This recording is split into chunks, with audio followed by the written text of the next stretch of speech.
Monsters should always be feared, if not sometimes respected. But it is the true villains of this world that always remind us why we should be most fearful of them. And throughout story and time, we always come back to humanoids and humans being the biggest monsters of them all. And in Fabula Ultima, that might not be far from the truth. That is why in this episode of How to Fabula Ultima, I'm closing the book on the entirety of my series of creating monsters, NPCs, and villains, as you voted for a humanoid to be the final monster, the final villain, and of course, because it's me, it's going to be impactful, but will be ridiculous. Nonetheless, I cannot wait to introduce to you to my creation, Grand Master Smoosh. Let's check him out.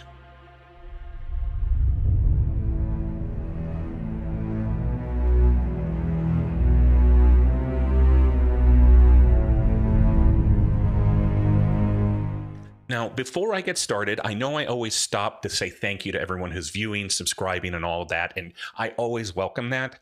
But I want to do a more extended thank you to so many people that went out of their way to wish me good luck on my surgery I just recently had.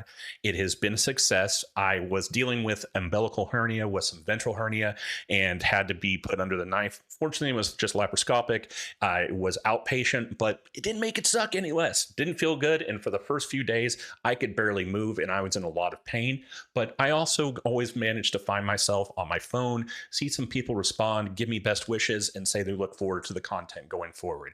So once again, anyone who has said anything to me about that, thank you. Thank you to the people that were on my most recent Fabula Vault streaming of Chrono Trigger that also gave me best wishes and expressed their enjoyment of watching me play and us talking about Fabula Ultima in congruency to Chrono Trigger. I look forward to doing so much more of that, and I invite all of you along to take part of this journey. I had never played Chrono Trigger before, and I'm learning how much joy has come of it for other people. So that being said, we're going to go into the video. But once again, thank you for your kind words. I am doing better. I'm healing, and I'll be back to pretty much 100% probably in the next few weeks. So before I dive in on how I'm creating Grandmaster Smoosh as a humanoid villain, I just want to go ahead and dial back and remind you that throughout the entirety of this series where I talked about monsters, NPCs, villains, all came from the core rulebook, because that was unanimously voted on by all of you. And it was a very small percentage that were actually interested in me starting in the new Bestiary that's coming out. Now, with everything I'm going to go over today on a humanoid that makes them unique, there is some significant changes in the Bestiary that is going to, I don't want to say contradict, but definitely change how you approach monsters with some of the effects of things. And most of it involves around the ability to use equipment. Now, that's going to be other videos when we start diving into the Bestiary. I just want you to understand that the core rulebook is still referenced from the Bestiary from building ground up. You can still use what options are there, and they are very recommended. But there is going to be some changes and some skill variants to deal with that change in the Bestiary that we'll go over at another time. But until then, we're going to go with what we've learned and what we've discovered together, and we're going to make a ridiculous villain humanoid. Let's go check out Grandmaster Smoosh. Now, in our build today, we're going to return to Foundry VTT using the Project FU game system, because that is the platform that I love working on the most. And in the last few videos, I showed how Ultimator works and how easy it can be, and the fact it's free access if you're more worried about costs on the initial get-go of trying Fabula Ultima. But Foundry VTT has been my homestead in not just Fabula Ultima, but all my TTRPGs for the last 5 to 6 years. It was a $50 investment I had in 2020, and it's the best investment I put in as far as my entertainment, and I always recommend it. There are so many videos that teach you how to learn the basics of Foundry VTT, and I always recommend you try to look at the most current year version of them, and they will help you learn so much with so little time. But I also want to preface that in this build, I'm going to be making some pre-generated things, because when it comes to building a monster that is a humanoid, they get to use equipment. Well, in the use equipment skill, it specifies if there's a soldier, they should just use basic items. But if you use an elite or a champion, like I intend to do with Grandmaster Smoosh, you should consider rare items. Now, in Foundry, in Project FU, there isn't a big arsenal of pre-built items and weapons that are reflective of the core rulebook, mostly because of third-party licensing and all that. And I'm just going to build them from scratch on my end and equip them so you can see how it affects the monster. Because that is one of the most powerful things about humanoids is the fact that they get to equip things that give them power and impressive presence before you even have to allocate any skills. So that being said, let's go jump into Foundry and we'll start building Grandmaster Smoosh. All right, we're going to get started here. Before we jump into Foundry, I just want to go ahead and remind you, if you've already gotten involved with Project FU, fantastic. I think you're going in the right direction if you're wanting to host online games. But if you're new to this or anything like that, you can go back to my Foundry VTT video that shows you how to start a game system using Project FU on a new world. I recommend that video. It's relatively intuitive. I don't go into the deep depth on how to do everything in Foundry. I always recommend actually looking at Foundry how-to videos, not just rely on what I'm giving you. But one thing I wanted to underline real quick in this current event of it being March 15th, 2026, that the current version of Project FU, if we go to game systems, is 4.71. And that has just been recently patched today to fix some updates on some changes that they put into a lot of the interface. One being designing the NPCs. And the reason is because they're starting to allow options to create monsters based on not just the core rulebook as we're looking into it, but options through the Bestiary role system and things that have come from the play testing and translated into the Bestiary. So just keep in mind, make sure you have at least version 4.71 currently up. That being said, we're going to go ahead and hop into the world here. Fabula Ultima's Voices in the Dungeon. Go ahead and do my login.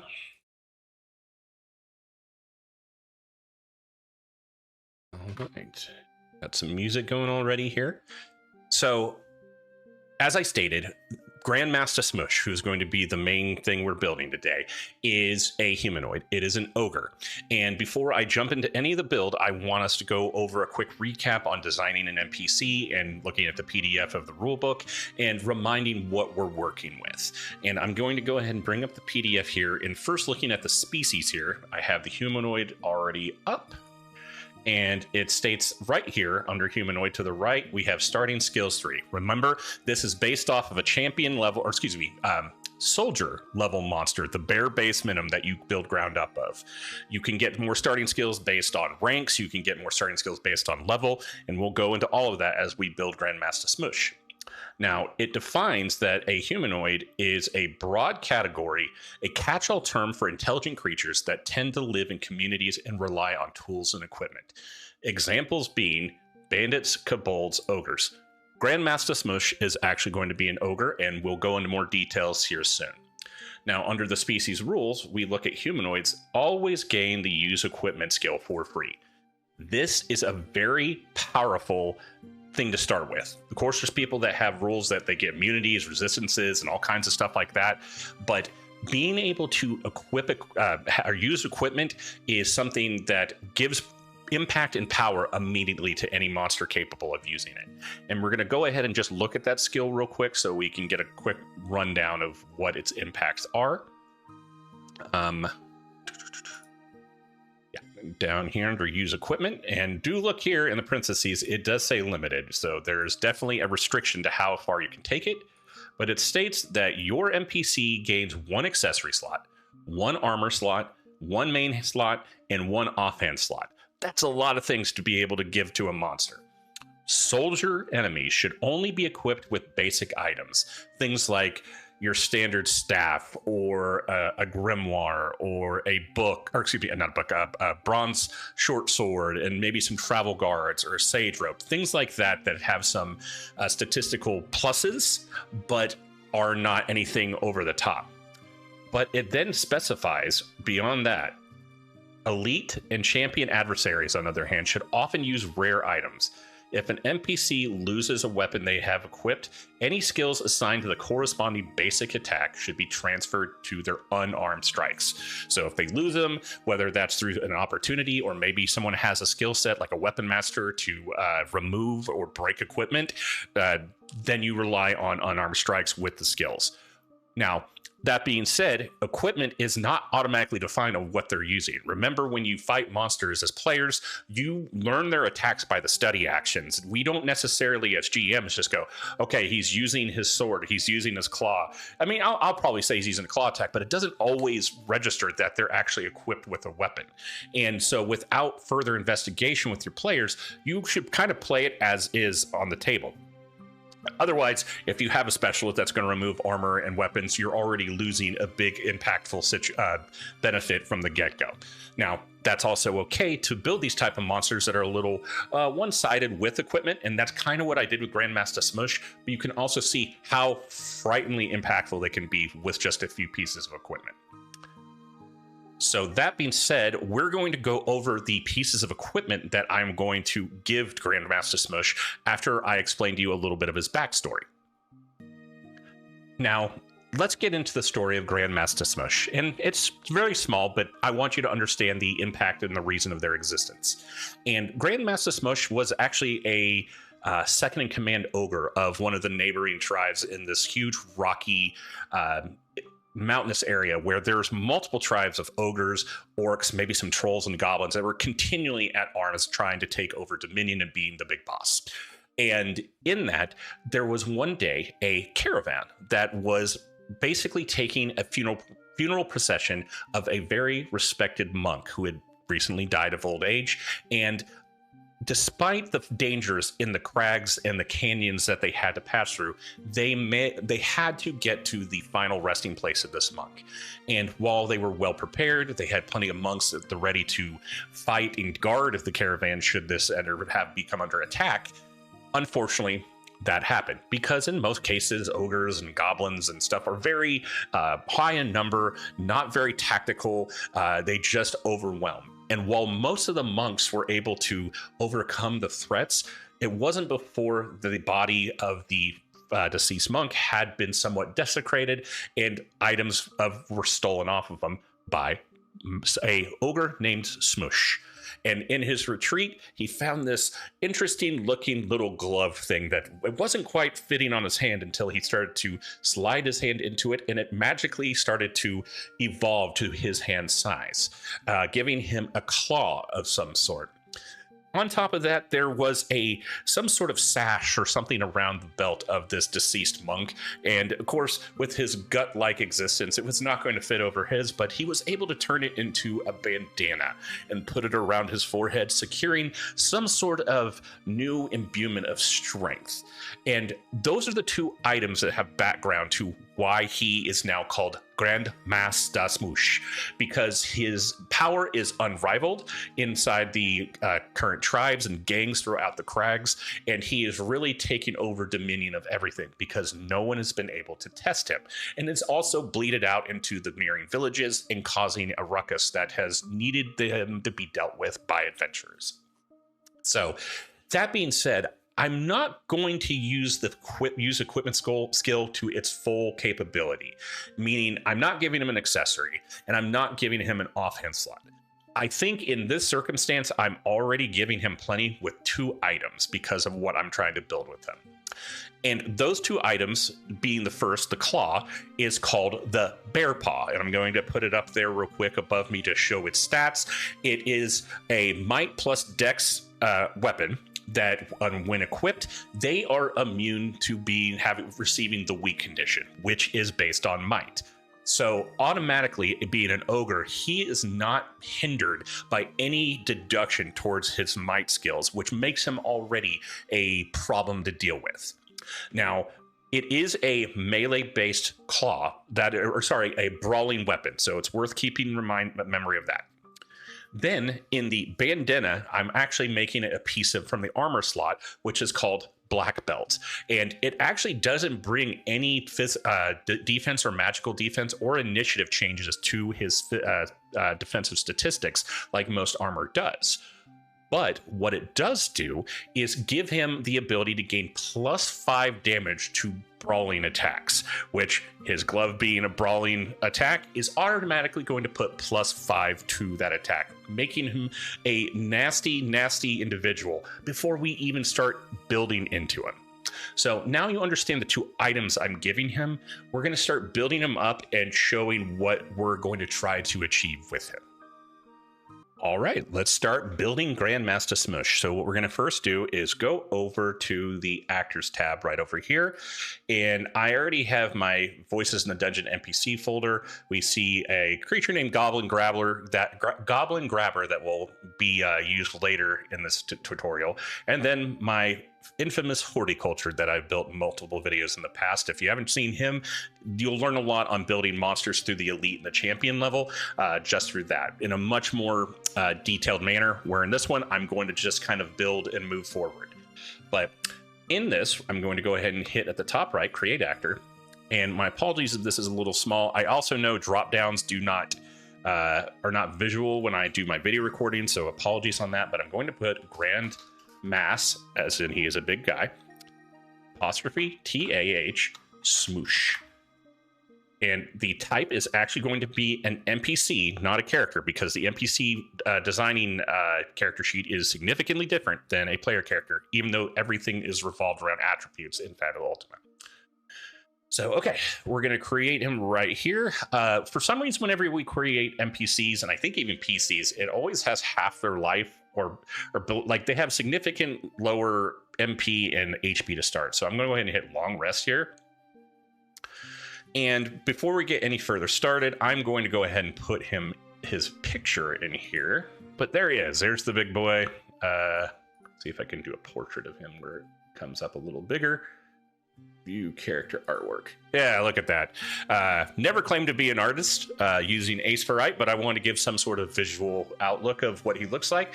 As you can see, the claw that is now adhered to his hand, and the bandana that is formerly a belt that he had acquired from the deceased Grandmaster Monk. So that being said, I've got the image of him and his name in, and we're going to start going through the designing the monster real quick. Back at the top. So first and foremost, at number one, think about the NPC's role in the world. We already talked about that. Pick 4 traits to make them unique: a personality, a need, instinct, yada yada. This is similar to traits and bonds, identity, theme, and orange through the traits of a player. If once we vilify him, he can use these traits to reroll rolls if he wanted to, using Ultima points, like players can use Fabula points. So then we're going to go ahead and look at real quick. Number 2, choose the NPC's level from a minimum of 5 to 60. So we're going to do both of these at the same time. Knock off this. So first and foremost, under traits here, I'm just going to put 4 simple things. First off, he is strong. He is angry. He is afraid of the dark. And then the 4th is loud. So those are just 4 traits that I'm going to put in there. Those are things that people might be able to study in them and learn about them. The key thing here is afraid of the dark, because that's going to underline, if someone learns his traits, they might figure out that he's going to have a vulnerability to dark damage. And we'll go into that here later, but that's kind of why I put traits. I like to always put something in there that has a little help figure stuff out. But a lot of times when people study, you'll see the statistics either way. But that being said, we've put the traits in. Level at the top right, I am going to make them actually level 20. I have never gone higher than 15, but we are going to do that now. And we're going to go back to, as you see that, since I went from 5 to 20, the Foundry VTT has already automated some of the change through the formulas that you would see in creating the monster and how it reflects hit points and mind points. Once again, look at other videos if you're intrigued to see how that works from the ground up. I've done plenty of them. Then we're going to bring back up the PDF here.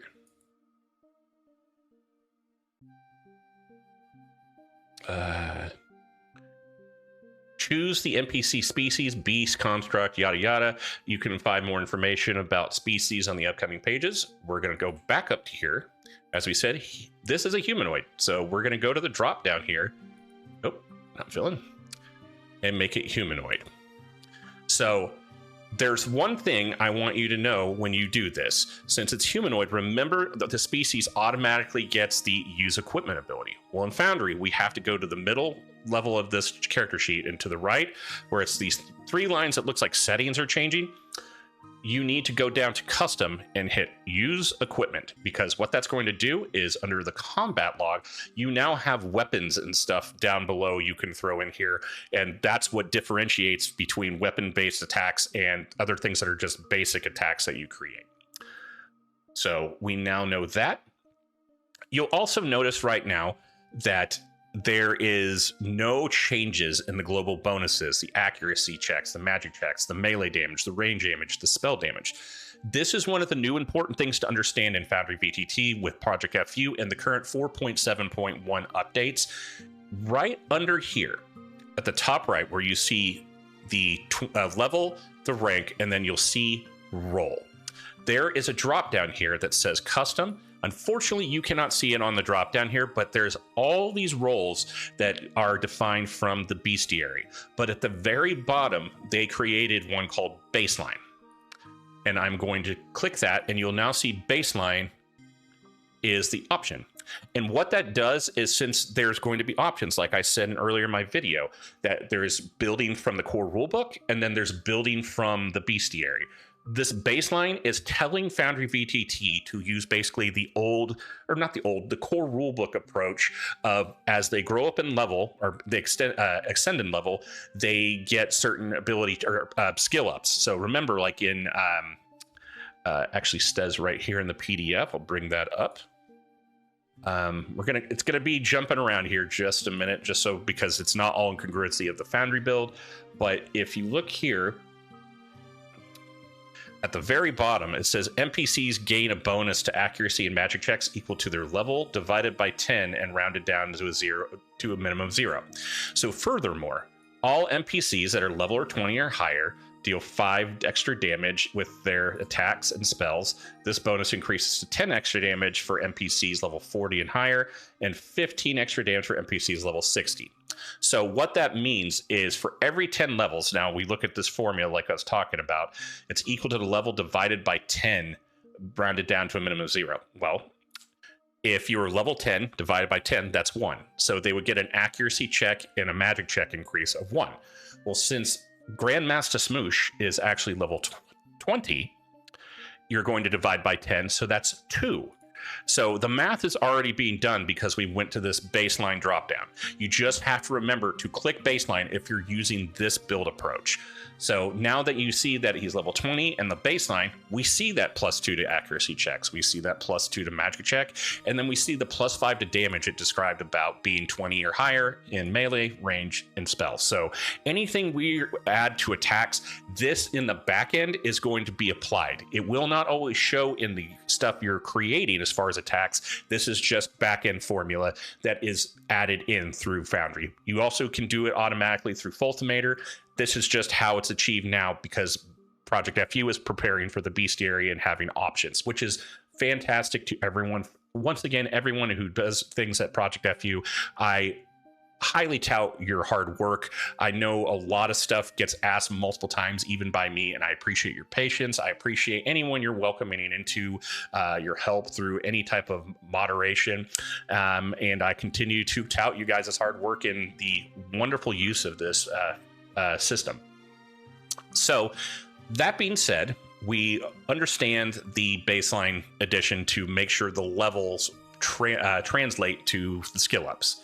So that's the one thing I really wanted to go over in Foundry that is different from what you're not reading in the core rulebook. But that being said, we're going to return back to the PDF and go back up a bit.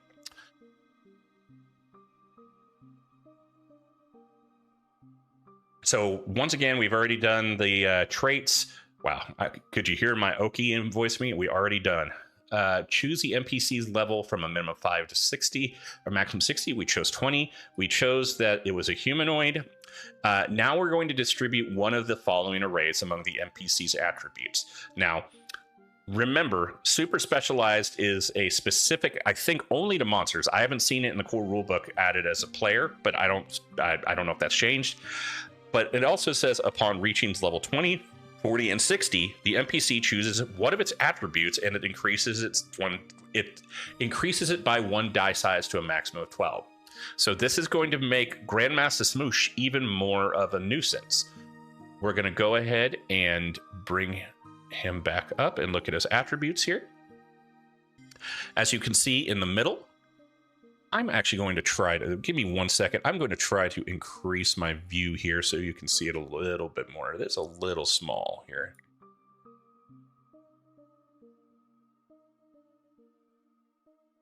We'll work with that just for now. I know it's not that much better, but we can see right here his dex, his might, his insight, his willpower. So what we're going to do is we're actually going to go with the super specialized option here, where it default means you're going to use a D12, a D8, and 2 D6s to apply to the attributes. Well, it's Grandmaster Smoosh. He is going to smush things. He's going to be very impactful with his might. So first and foremost, I'm making his might a D12. As you can see, that already gave him a big boost on some of his hit points. Then we're going to make his dex a D8. As it says in the formula, I believe is the next one up. Correct. And then the other two, his insight and his willpower, are going to be meager D6s. You know, he's not the wisest, despite being the big boss of those crags and canyons now. But what we're going to remember now is the fact I said just below that at level 20, they get to increase 1 die size to a maximum of 12. So what I'm going to go ahead and do is, and this isn't automated, there's just some things you still have to respect by your checks and balances when creating anything, whether it's through Ultimator, whether it's through here or even PDF. We're going to go to the drop down. You obviously, like I said, can't see the drop down. Let me move the PDF pop up. You're going to see the D8 is going to go up to a D10. That's automatically made his defense higher and his initiative as well. Now, there's something to preface later on. I will talk about initiative, but we're not going to jump into that just yet. So we have now established his super specialized might of D12. His dex is a D10 because of the level 20 update and increase of 1 die size. And the other two are a D6 and a D6. So with that, we'll bring up the PDF again, and we will drop down to section 5, where the NPC may have any number of basic attacks. These can be melee or range. Basic attacks start with the following: attack name, attribute, high roll, +5 type damage. Now, this is going to be a little different, and this is why it took time for me to plan this build, because in this I'm not making basic attacks. I'm going to be assigning weapons because you're using equipment, and I'm going to show you right now how I'm doing this. So I'm going to drop out of the PDF again here. So in Foundry, and like I said, if there's ever a time you guys want me to do another video on this, I will. I really want to do a little bit more back behind Foundry now that there's been a little bit more of a documentation from Project FU. If you haven't checked that out, go to Project FU's Discord. I'll make sure to put their Discord access in this video, but it's also in the Foundry VTT video I posted. So like I said, we're going to be using equipment, and below the Actors tab is the Items tab. And let me see, I'm going to have to actually make this small again so you can see this. Give me 1 second.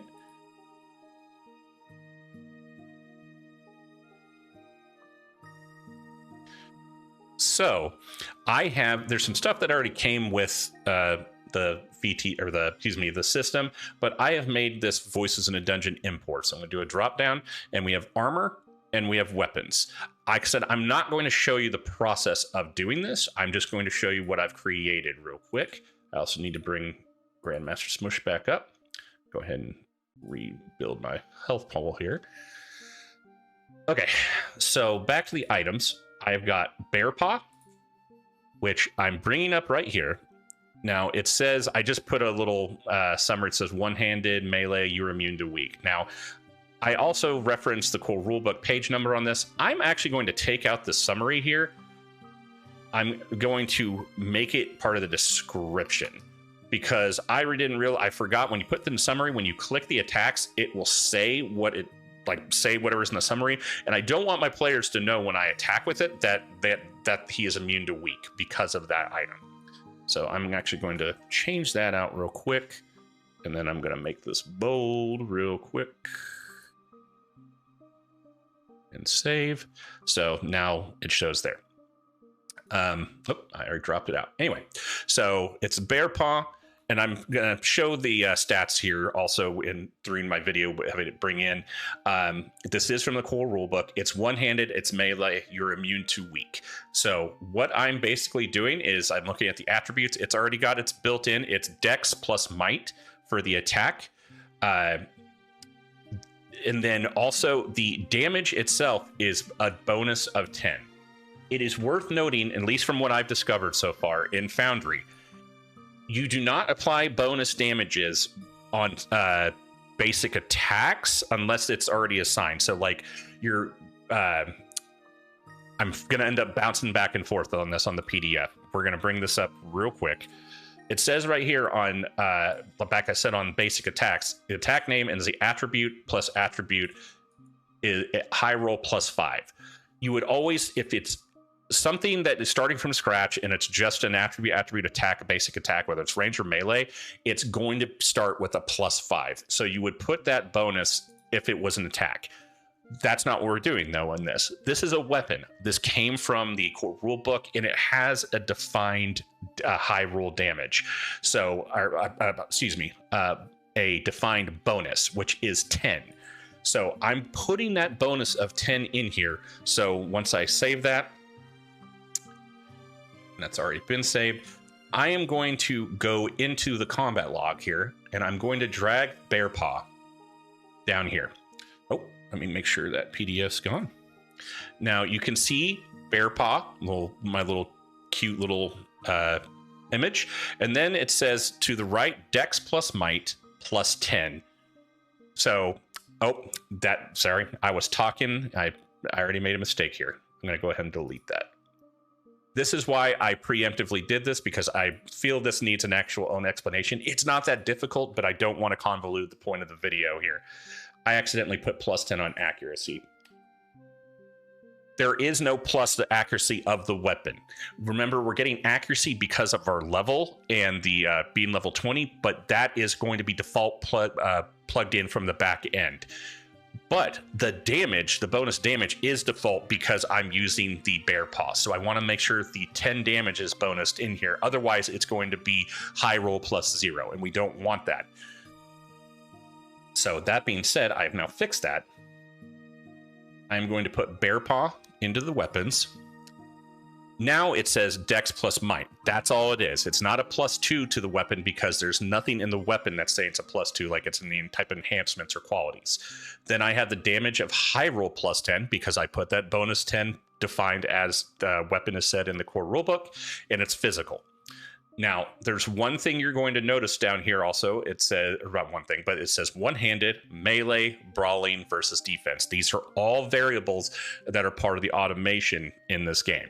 So when I equip this weapon, it now shows this little sword emblem right here. But if you notice up here, the condition of weak, I cannot click and manipulate that because I've built into the item, like the weapon says, if you're wearing the bear paw, you are not afflicted by the weak condition. So it automates for you by putting in the weapon, which is super cool and very handy. So it's worth noting on that, how once we apply the weapon, we know that. So I want to go back just a bit, though, because since we are level 20, and because I said on the back end here, there is a plus 5 to melee on all of your attacks or range or spells. We're just going with that. Keep that in mind. So when I go to target an individual and I will click the weapon, it's going to roll for me. Pretty respectable roll. Let me bring this out just a bit.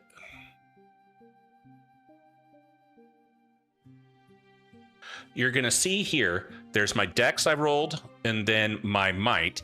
Then there's the mod that, even though it doesn't say +2 on the attack, remember on the back end I just showed you, it's doing +2 because of the level. Then the high roll was 9 because I rolled a 9 and an 8. And then it says plus modifier, 15. This is where it takes the +10 from the actual weapon because that is what its defined damage. But then it also takes the back end +5 for me being level 20 in there. And that is what now has a high impact damage. And I want you to understand that flow because now I'm going to bring in my next weapon. Well, not weapon, a piece of armor, the black belt. All right, so we have the bear paw put in. I showed you how it works with the attack and the damage output and showing in the chat log. I'm going to go once again to items. I'm going to take my black belt that I had as a piece of armor. Once again, I made the mistake of putting the summary of what happens on here. It says your attacks with brawling weapons deal 5 extra damage. We don't want the players to see that, but I also have it in the description, so I'm going to remove that first. So, piece of information, always double check your creations and make sure none of that stuff becomes visible for your players. And then there's not much more to the black belt because we're going to go ahead and show the stats here as well on my screen, where the cost is 1,000. There's 0 plus to initiative. It doesn't give an increase to defense, and it doesn't give an increase to magic defense. So as armor, it doesn't really do anything. It's just applying that one buff that if I'm using a brawling weapon, it's another 5 damage. And I have that set with an effect in the back end. So now I'm going to go ahead and equip that as well to my character. And we will hit the equip. And you'll see a little armor or helmet to indicate it's equipped. Now, you're not seeing anything off the back end right here at all. What I'm going to show you real quick, though, is right here, the third from the middle, we got stats, combat, and then this little wand, like settings wand. It's going to show the effects that are applied right now. Under my passive effects, I have weak immunity and then the black belt effect. So while I have these weapons equipped, it's giving me the immunity that I showed you up here. And then it's also giving me the +5 to damage if I'm using a brawling weapon. So I'm going to show that once again because we used the bear paw earlier when I didn't have this equipped. And we saw that to the right here, let me go ahead and move this back. We had +15 to the mod.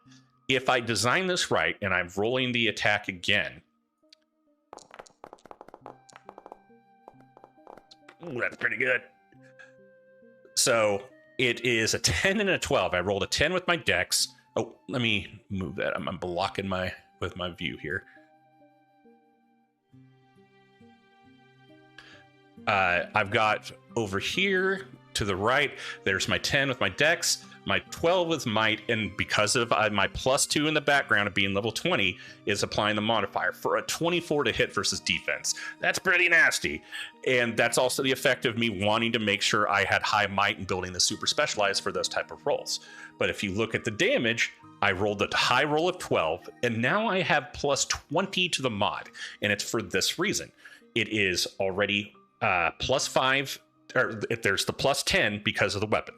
For the first and foremost, that's the +10. Then there's the +5 for being level 20. And then now there's the +5 for me having the black belt, which makes this guy super harmful. That damage right here says 32 damage. I would have hit someone for 32 points of damage on hit, which is absurd and designed to be because this is supposed to be a boss of villain, but I haven't even villainized this guy or gave him skills. So I just wanted to show from the very get-go how dangerous and how careful you have to be with equipping rare items to elite and champions. And if you'll see up here, I actually haven't assigned them the elite status yet. We're going to go ahead and do that now, even though that's part of the drop down or the rule set on the PDF of the core rulebook. You're going to automatically see his hit points go up by double. And I'm going to fix that real quick. So yeah, like I said, we've done other monster builds before where I have made them have skills and do all kinds of things. This guy's already hitting for almost a top end of 30. That is his top end damage. 32 I swing with them with no buffs or anything like that, but any boons from skills. And that's just because we gave him weapons. So once again, this is going to be probably my final time to remind you, if you're planning on using equipment with weapons that are rare with these monsters, make sure your intent is to either be really difficult because it is a very influential moment of a boss, or remember to be somewhat balanced in your brain at the same time, because we could still use skills to make this guy hit even harder, but I think the weapons themselves and the armor already does that for me. So that being said, we're going to now move into the other progressions of building the monster. And I'm going to go ahead and just do this real quick on the drop down. I'm going to change him from a non-villain to a minor villain. And all that does in my character sheet is give Ultima points. And if you're wondering how Ultima points work, you can go back to my former video, the last one I did. It will show you how Ultima points and association of villains work. That being said, we are now going to start going into a few more things of fine-tuning and start building this monster up with his skills. All right, we're going back to the core rulebook, and we're going back to section 6, where we're going to talk about NPC skills, or we're not going to talk about it. We've already done that in the builds. I'm just going to highlight real quick. So after giving them the weapons, because of the free ability to use equipment skill, we're going to go over the skills that they can as a humanoid. So at first, they gain free skills based on their species. And if we scroll down here, humanoids, remember their starting skill is 3. So that's 3 we get to start with as a soldier. Then they gain additional skills for every 10 levels. Well, they're level 20, so that's 2 more, making it 5 skills. And then they gain any number of skills taken by equal number of vulnerabilities. However, vulnerability to physical damage grants 2 skills. There's one thing it doesn't show in this that I'm not going to go refer back to on the page, but when you become an elite monster, which that's what Grandmaster Smoosh is going to be, he's not going to be a soldier. I'm just making him elite. He gets another skill. So that puts him at 6 total skills that I get to work with on here. So I do want to underline, since the update, and I'm waiting to hear back from Project FU folk who are working very hard in all the new developments and stuff. I don't want to bog them down with a bunch of questions. Originally, when you did skill allocations, there was a calculator under this section here that would show like how many points are based off of the fact that they're elite and their level and everything we just went over on the core rulebook. It doesn't seem to have that right now. I'm going to ask if that's going to be changed or if that's just something that they're not looking forward to having on the automation side. And I understand, because now that they're bringing the Bestiary and they're having the role section at the top right, that's changing things. So I just want to remind you, if you need some extra automation help, maybe look at Fultimator for the get-go, but I'm very confident in going down my checks and balances. I, in fact, wrote them down on a card here just to make sure for the fluidity of this video. But what we're going to do is, the first thing I'm going to do is I'm going to use the first skill point of my 6 to give 2 resistances. So I'm going to go into right here under this editing tab. Right here, we have the base affinities. I am going to give them a resistance in earth and in poison. Seems pretty sensible considering they're mountainous, crag-like creatures. They're with the elements, they're with the hard nature of mountain, and just the sustainability of living against creatures that would probably have poisons and stuff like that, and just adapt over time. Now, with the skill use resistances, you get to pick 2 resistances for 1 skill point. So right now, at my tally of 6 skill points, we have now dropped to 5. So I'm going to go ahead and give a check mark right here. So that makes Grandmaster Smoosh a little more durable to a certain extent if they are going to be chosen by those type of affinity damages. Now, the next thing I'm going to do is I am actually going to use the resistance.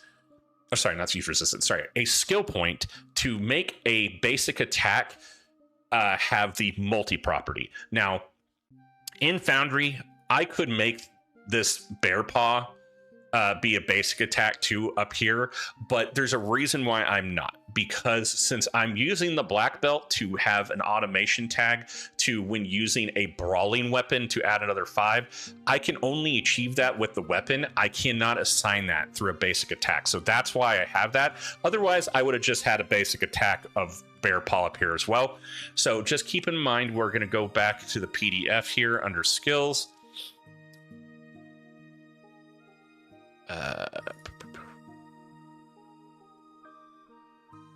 On a special attack, choose one of your NPC's attacks and add a special effect. Examples are the attack gains multi 2.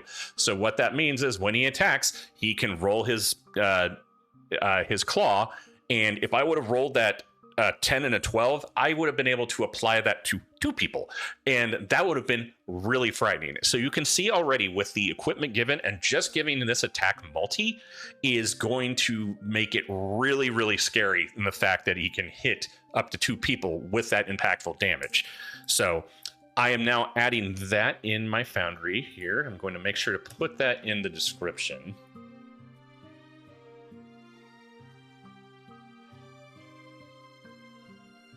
Immune to weak. Attacks have the multi 2.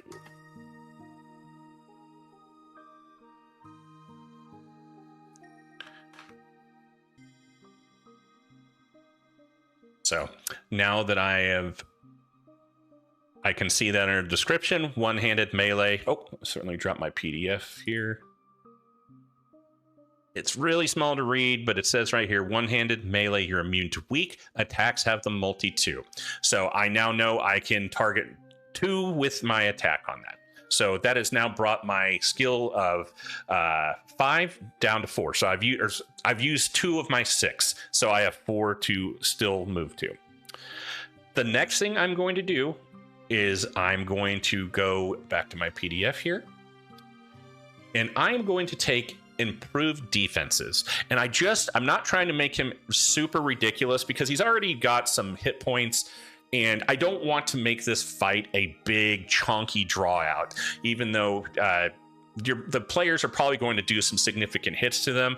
I don't want to make it too drawn out. You never really want to do that in Fabula Ultima unless you're having this big epic boss fight, and once again, this is a villain. If he's in trouble, he's going to run away and be a problem at another time. So, but I'm going to actually take the second of the improved defenses and gain a +1 bonus to defense and a +2 bonus to magic defense. So I'm going to go back here to the edits here. This is back on the back end stuff, like I said already. Now, on global bonuses, I don't have anything on defenses or anything, so I'm going to make 1 and magic defense 2. And upon doing that, sorry, I keep having that PDF window up in the way. You'll notice up here under defense, I have now 11, and magic defense, I have an 8, because it was basically my defense is based off my insight, or my magic defense is based off my insight, which was 6, which is really low and makes me very susceptible to casters. So the fact I'm not using armor that's giving me that ability, I'm using armor to basically have the ability to have the extra 5 damage using brawling attacks. I just wanted to give a little bit more defense. Now, it's also worth noticing, I could use the offhand to get a shield, but I don't know if I want to do that. And at the worst case scenario, if he did escape with his equipment, I could always put him having a shield the next time to increase his difficulty, but I'm not doing that. So that's once again 1 more off the skills. So I have now used 3 of my 6. I am now going to make in combat the next ability. Get my PDF back on number 4 of my expenditures. I am going to go to reaction, and your NPC reacts a specific trigger, such as being missed by an attack or hit by an offensive spell. Examples are, I am going to put performs an attack after being missed by a melee attack. So the fact that he's kind of a monk, I want to kind of go with this. He's not really a monk. He thinks he is because he has this monk abilities, and it's almost in his mindset he should be able to be fast striking, So what I'm going to do in this is I'm going to go into, drop the PDF here real quick.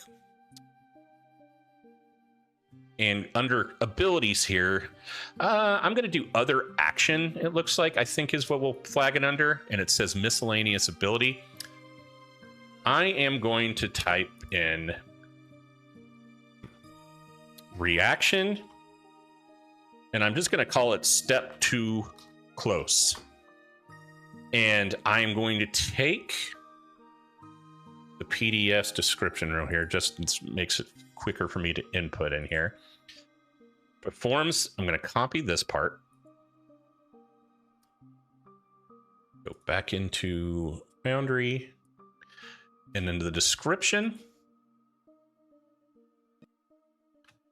From after being performs an attack after being missed by a melee attack.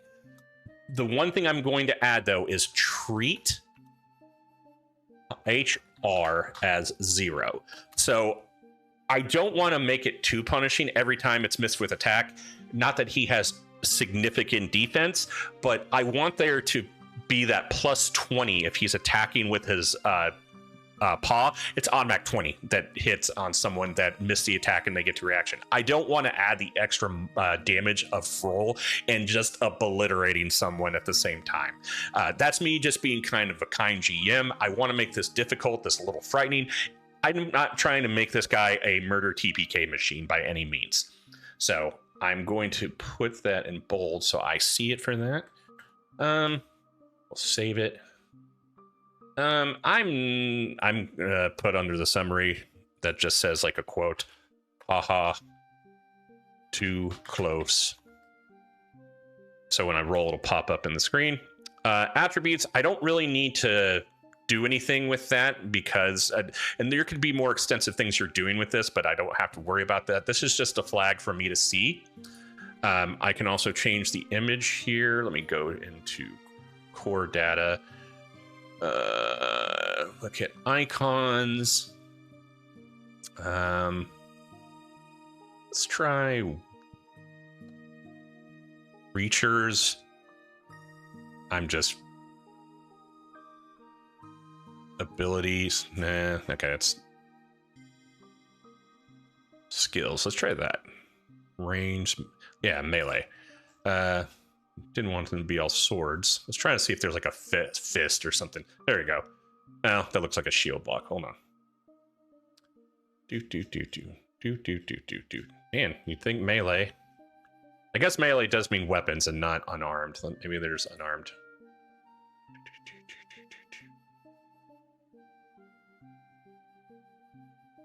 I know, I think these are the OCD moments of why I always need to plan ahead on my stuff here, because otherwise you're going to be seeing the behind-the-scenes stuff of why I try to make things look a little more ready, but yeah, there we go. There we go, it's a fist. So just so I have that for visual, it says reaction steps too close. I also could have tried to find a claw or something like that, whatever. But that now is under other action. It says reaction step too close. I can do the drop down, performs an attack after being missed by a melee attack, treat HR as 0. So that is my 4th expenditure of my 6. So then I am going to take a few more things, but there's something I added to this that I haven't built in yet. I am going to go back to my stats, or sorry, to my combat. I'm actually going to make a basic attack here. And it's going to be called... See, this is where I was talking about with me making a basic attack. It automatically does the plus 2 to the accuracy for being level 20 and the physical, or sorry, the plus 5 for being level 20 on here because it's a basic attack. It's not based off the reflection of a weapon assignment. But we're going to make a basic attack real quick. And I am going to bring up on the PDF real quick on how to do that. Again, just real quick.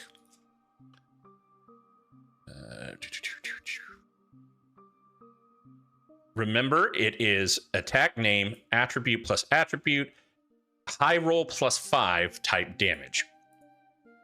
So what I'm going to call this is Hidden Fist Flying Goblin. And basically, I am going to, we'll deal with the image here in a second. We're going to go to the attributes here. Oh, sorry, my PDF's in the way again. I put Hidden Fist Flying Goblin at the top. This is going to be a range attack because I do not want Grandmaster Smoosh to be completely incapable of hitting anything that be flying or anything from the players. I need them to have an extra thing. It cannot just be its fist, otherwise they will just figure him out and whittle him down pretty quickly. So what that is going to be, like I said, it's range. It's not martial or anything like that. It's going to be strength, or sorry, might plus insight. Then the bonus for the accuracy, I don't need to do anything on that because it's on the back end and it's going to target the defense over here on the right. But damage, remember on the PDF, it says right here, the default damage you start with is +5 on our high roll +5. So we're going to go ahead and put the 5 in.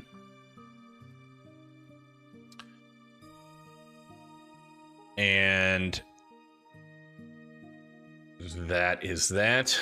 I'm going to put a summary that says, me throw, you stupid goblin, grab. I doubt I have an image that represents a monster of a goblin, but let's see if we can find anything real quick. Creatures.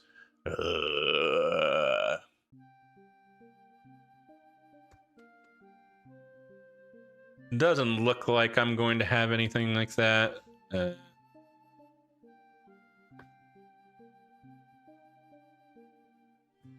I'll do this. I am just going to use my image that I designed for the goblins. Oh, it's too much. Fabula. Nope, that's not what I wanted. My apologies. Man, I am just all over the place here today. Token, Fabula, Ultima. There he is. There he is. There's my goblin guy. Hidden Fist Flying Goblin. This is the same image I made out of Aesporite for goblins that are going to be in the battle as well. I hadn't gotten into that, but I want to make sure you understand what we're doing here. So I'm applying that ability, the Flying Goblin, Hidden Fist Flying Goblin. It's Might plus Insight +2 for a high roll of 10 physical. That has nothing to do with the skills. Remember, I can make as many basic attacks as I want, but what I'm wanting to do is give a special attack to this attack, which requires a skill expenditure. And basically, we're going to go into that real quick under the PDF and go back to the skills under special attacks.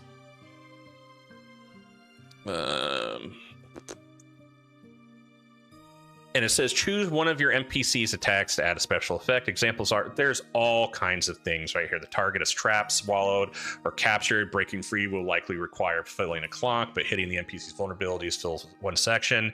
The attack deal does more damage to targets suffering from status effects. The attack grants your creature some side of bonus that lasts until the next turn.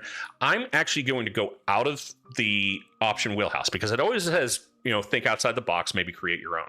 What I'm going to do on the special attack for Hidden Fist Flying Goblin, under the description here, I am going to put, upon successful hit, a goblin grabs onto target,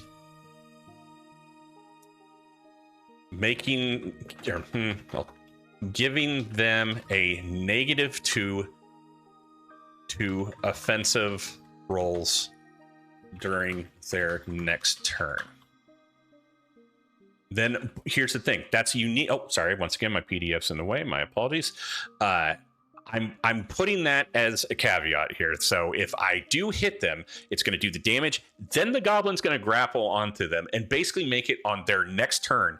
They have a -2 to any of their offensive rolls because they're like being hindered and it's annoyancy. There's going to be 2 extra things to consider though. There must be a goblin in scene to throw. And whether attack hits or misses, that goblin leaves the scene. So I'm making this an annoyancy right off the bat, but I also want to make it a little I don't want to give him infinite abilities to do that as a secondary option. So so the goblins are not going to be infinite. They are finite, but they are going to be part of the thing. So they're going to be able to attack on their own nature. But if there's ever a point Grandmaster Smoosh needs to hit something in range, or maybe he just gets frustrated and wants one of the goblins to try to grapple one of them to make it harder for them, I want that to be an option. I also want it to be comical, and I want it to be, like I said, a finite option at certain times. So I'm using that 5th skill point of the 6 to give that special attack hit to Hidden Fist Flying Goblin, and it also now says under my drop down about it. So now I'm going to, now that you know I have that, I am going to use my final skill point, number 6, to make a unique action. Now, I don't know if that's defined under special rules, or I might put it under other action again. Yeah, I'm just going to put it under, so they're not all split. I'm going to remove that. If you see a reason to explain why one place needs to be another in this, by all means. I'm going to add another action, and it's a unique action called More Flying Disciples.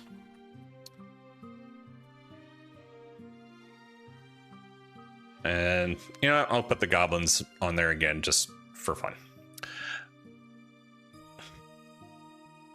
And it's going to have a summary quote that says, "Out of ammo." Now, this is going back to the PDF here, where we can go to unique actions. It's further up.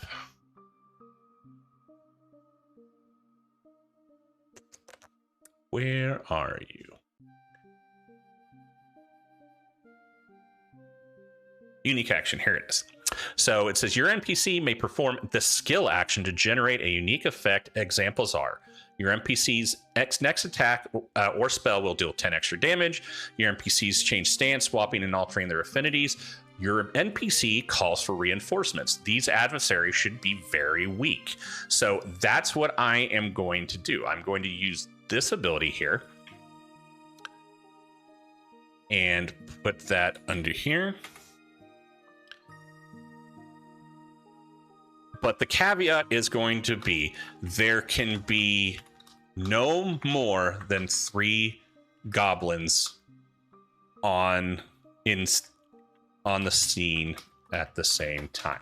So what this does is give me more ammo to have Hidden Fist Flying Goblin in effect. Continues to give nuisances that need to be dealt with from the party, but also it's not anything too crazy, because it does say these adversaries should be very weak. They're going to be, and I'm going to show you why here in a minute, but I will be putting this in bold. Under these adversaries must be very weak, and I can put there can be no more than 3 goblins on the scene at the same time. So I can make it where he's picking them up, throwing them, throwing, or maybe they're being defeated by the people. And I'm using one of my actions, or during my turns, I can use this unique action to bring in more. And that is going to frustrate the players, but also keep the focus not always on Grandmaster Smoosh. So we're going to set that scene up just in a second and just kind of play that out.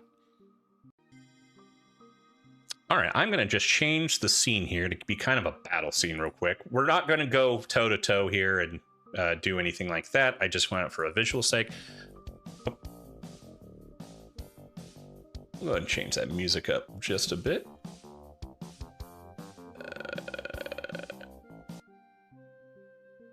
Actually, I liked that one over. So I'm going to move my screen here just a bit to the top. So as you can see, I already have the goblins in here. Let me turn that music down just a bit. Maybe. There we go. Okay, so I've got my goblins already right here. I'm going to bring Grandmaster Smoosh into play here, but one thing I know I need to do, because since I made an Aseprite image of this, and even at 1000% resolution increase, he's still relatively small when I put him on here. I think he's actually going to be tinier than goblins. Yeah, but he's ridiculously small. So what I'm going to do, actually, is go to the actor sheet here. Actually, I don't. It's going to be on the actor tab. When I'm kind of in the way, you'll see me right here. I'm going to right-click. My existence is just always in the way. Oh.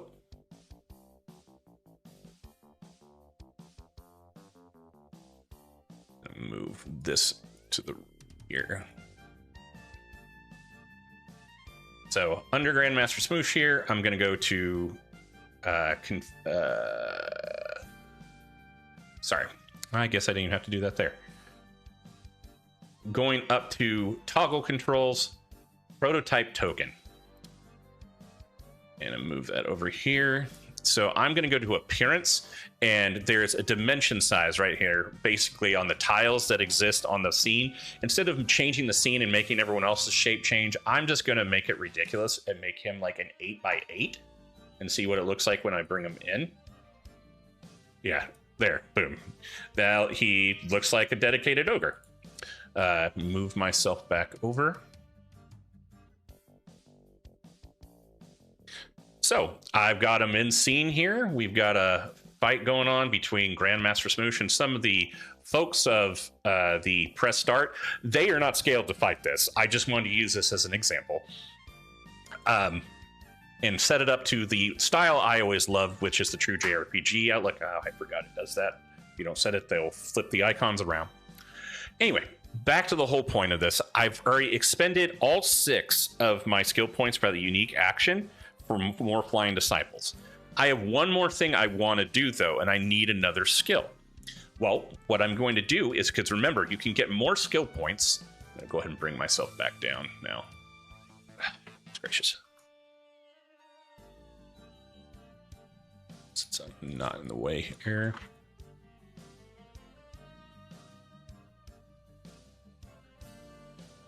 Okay. So remember, I can get more skill points if I take vulnerabilities. So I am going to go over to my affinities, and I'm going to give a vulnerability to darkness. And basically, he is now vulnerable. And that also plays with my, in the beginning where I said afraid of the dark. That's kind of a hint that he has vulnerability to darkness, if you want to think about it. I kind of just like to give a little bit of a trivial suggestion if ever anyone finds out his traits. But that being said, I get one more skill point. So I have a total of 7 skill points now. I'm going to do one final thing, which is if we go to the PDF here.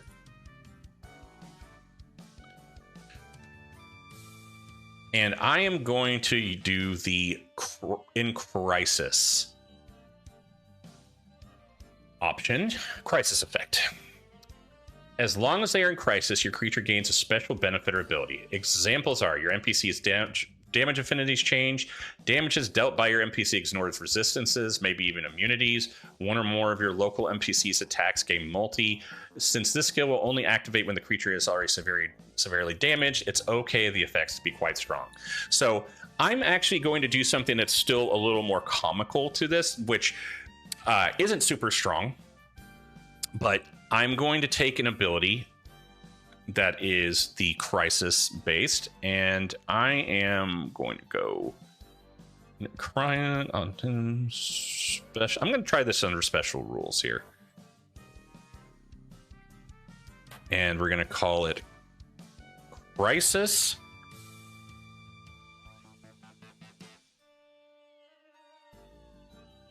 I throw harder, you grab harder. And then, quote, stupid goblin not trying. I throw harder.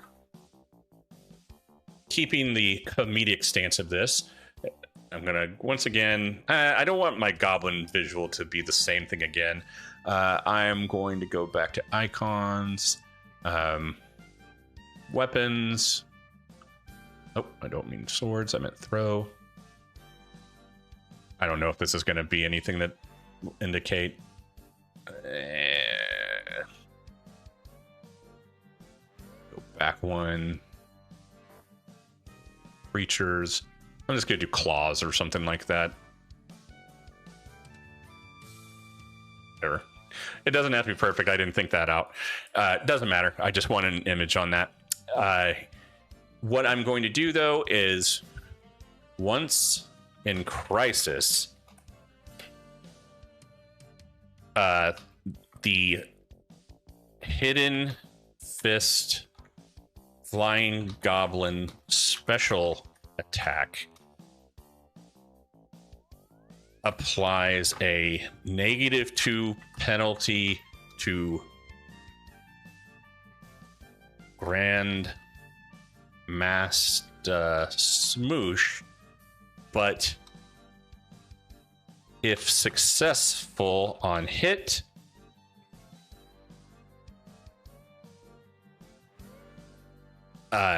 zoned out. Successful on hit, Goblin Grab gives a -4 to offensive abilities on targets next turn.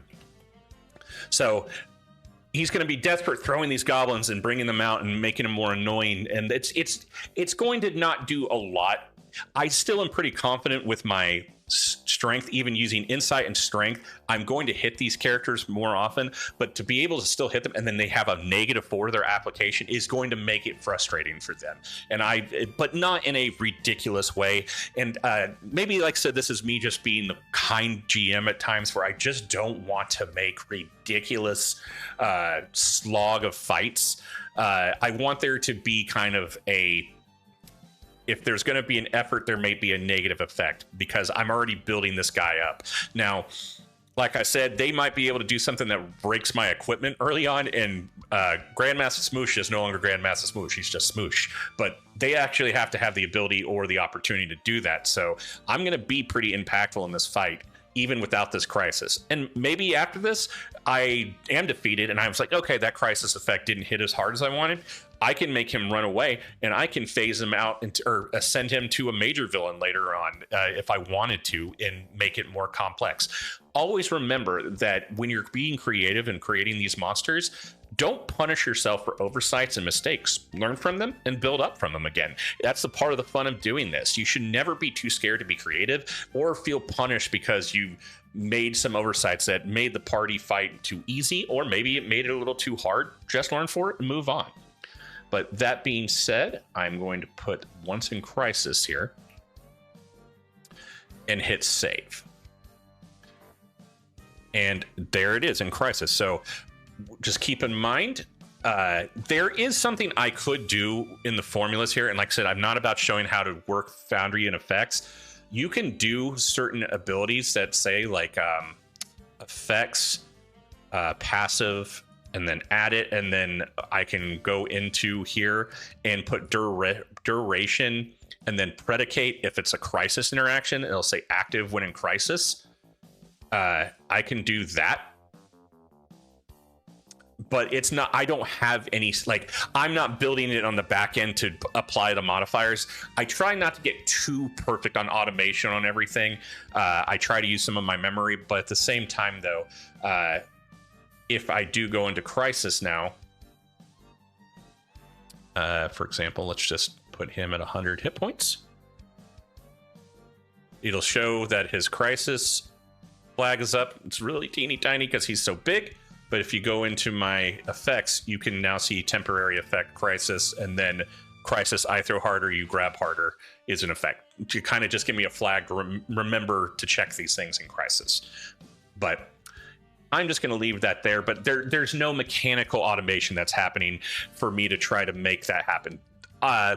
As great as Foundry is, you don't want to try to overdo it with trying to make sure everything is perfectly calculated. You're going to end up getting burnt out, and it doesn't matter to the game if that's all you focus on. And Fabula Ultima is not about the mechanical difficulties. It's about the fun of ease of being rules light. But that being said, I've taken that 7 skill point from the vulnerability, and I have applied it to him, and I have facilitated all of his skill sets. And with that, we're going to pretty much finish him out now. All right, as we bring the PDF back up, we're going to round about everything here and just try to make sure everything's finished up. Well, that's no longer my PDF. Let me change that.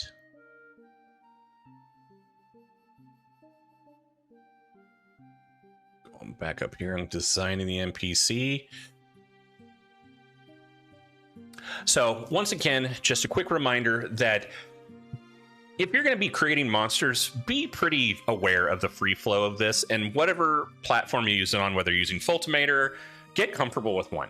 PDFs are great, but I really recommend either doing this or through Foundry or Ultimator. I have not tried Alchemy by any means to see how well that helps with monster creations, but just have an idea of how things work and how to navigate the creature creation. It's not hard. As I've showed in all of my videos in the past, probably the longest part of these videos is me going back and forth and describing how things are in relation to the tabletop without me trying to go into too much depth. But I could probably speedrun create something of at least of a soldier level within 5 minutes. Now, when you start adding elite and starting to think ahead, like, yeah, it takes time and you want to add creativity to it, but that should be part of the fun.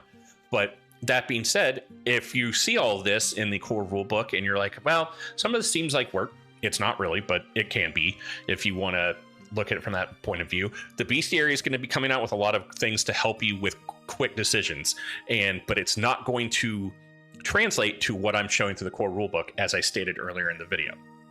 But as I said, we're going to wrap it up here because we just went through section 6 and got all the skills. Now we have calculate the NPC secondary scores. Well, we don't have to do that because Foundry already did that for us when we assigned the attributes, all the initiative, which doesn't really matter in most cases anymore, maximum MP, the crisis score, the maximum MP, the willpower, or that's based off the willpower. The defense is equal to the current dexterity die, plus whatever the armor is, but like I said, it's a black belt, doesn't have any armor to it, and the magic defense that is equal to the NPC's current insight die, which is also a 6. The black belt doesn't provide any defense capabilities, so that's already done. Now, remember on number 8, it says NPCs gain bonus to accuracy checks and magic checks. That's also already been automated because of that baseline option. I'm going to remind you real quick up here on the character sheet.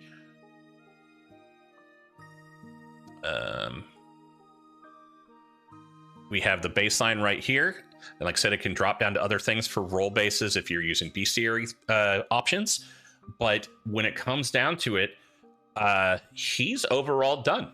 The only thing that we haven't jumped in the fact is he's a villain. He's a minor villain. He's got Ultima points.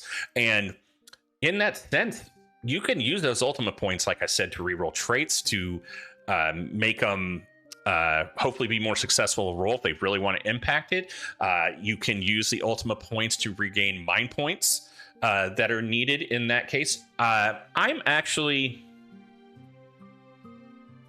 think I'm actually going to make the unique action flying, more flying disciples.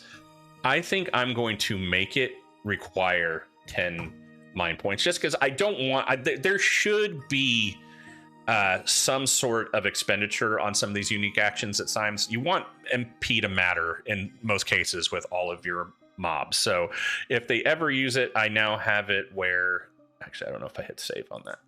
Okay, no, I did. Where it'll show it, even though it's not a spell.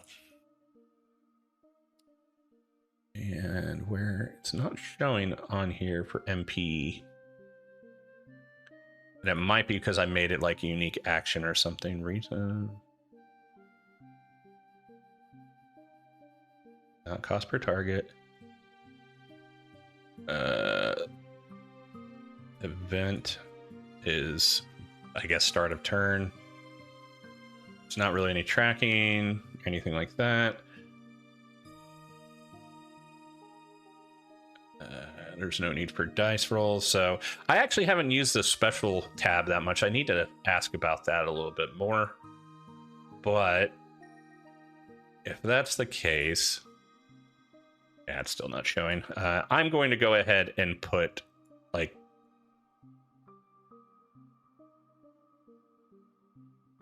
on the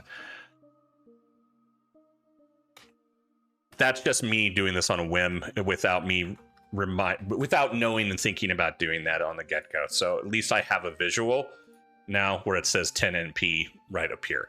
So lesson learned. As I continue to go through these systems and things adapt, I'm always wanting to learn how to be more efficient and learn from it. I hope so far in what I showed in the video, there wasn't any complexities. I tried to stay away from the how to create the items and stuff like that because I don't want to move away from the focus of this monster. I honestly think Grandmaster Smoosh is a great character for a minor villain. I don't know if I'd actually ascend him to a major villain unless there was just something that happened in the narrative the players created that would make him like a rival or something that could develop into a quirk.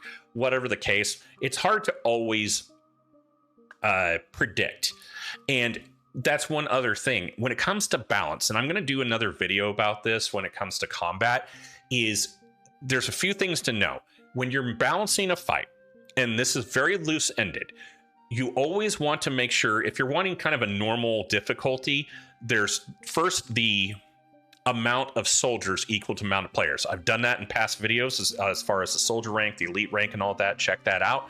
So if you had 4 soldier monsters around the same level as 4 PCs, those are going to be relatively, it's going to be a back and forth fight, but the players are probably ultimately going to win.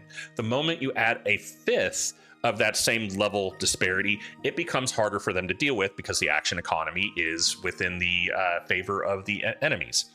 However, this is where it comes into level. You can also define difficulty as long as the monster is within about 10 levels of your party's group level, which is usually the highest player in the group.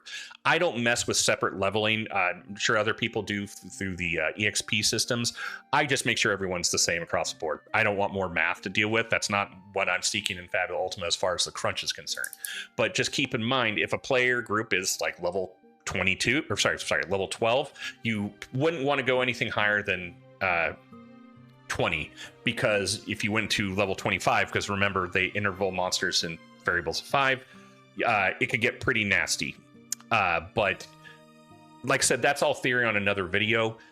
Keep in mind, balance is, I don't want to use an art. I think this is much better than like the D&D CR system, but there's always variables you cannot account for to make the fight predictable one way or another. And I don't mean just rolls. Players have Fabula points. If you've got villains, they've got Ultima points. They can do different things that affect the combat that is just not predictable, no matter how well you look at the math. So the thing I asked of you as a GM, if you're trying to figure out monsters and layouts and stuff, do not get frustrated with mechanical sensibility as far as the math. If you get your ass handed to you by the players because just some big rolls happen and they rolled a opportunity and chose something really big, accept it. That's part of Fabula Ultimate. That's part of the fun.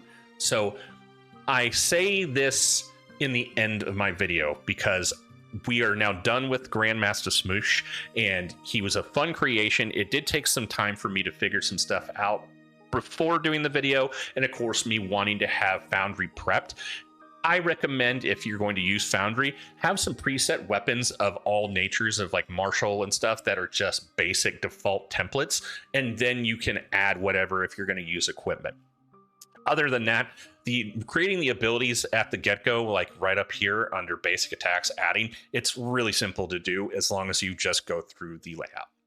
So with that said, we went through this monster. We made him a minor villain. We explained what his background is and what he could do. And I showed also on the fight level, him having his goblins. That was all calculated to be part of the leveling system I was just talking about in the balance. But that will be another video talking about the actual details of it. So with that, I'm going to see you on the outro. And I thank you guys for being part of this. I finished this out, and I'm glad we got through the entirety of all the monster stuff, but I'm kind of ready to move on to something new. So we've finally come to the end, the entirety of my series on how to Fabula Ultima, creating monsters, NPCs, villains. We've started from the theory craft of understanding what ranks were, from soldier to elite to champion, understanding species and their involvement in that, understanding special attacks and everything that comes from skills. There is a whole lot to consider, and that is why I thought it was very important in these onboarding videos to come into sections and encourage you to revisit them. I know I've learned a lot through doing these videos, and it's encouraged me to go back and at some point refine some of the things that I probably did on the first few videos. But in the meantime, I think I've given enough for you to walk a path. I've shown you the tools through Ultimator and Foundry using a PDF and building monsters. I have shown you the sections in the core rulebook that I always recommend you referring to.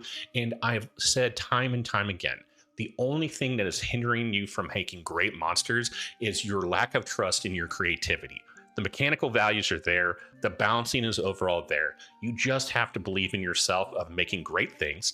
And then when the players do absurd things, because they will in Fabula Ultima, don't punish yourself for them not being as impactful as you hoped. I've already said that once, and that is the biggest thing I want to underline. Be forgiving, be encouraging, because your players are going to help you have fun, but you also have to learn that you are part of the group. You're the director. You're not the end all. You're not the brick wall. You're not the end of their success, because in Fabula Ultima, you succeed together. So with that being said, I hope you have a good day. I hope you have a great night, and I hope you find more reasons to play Fabula Ultima. I cannot wait to see you on the next video.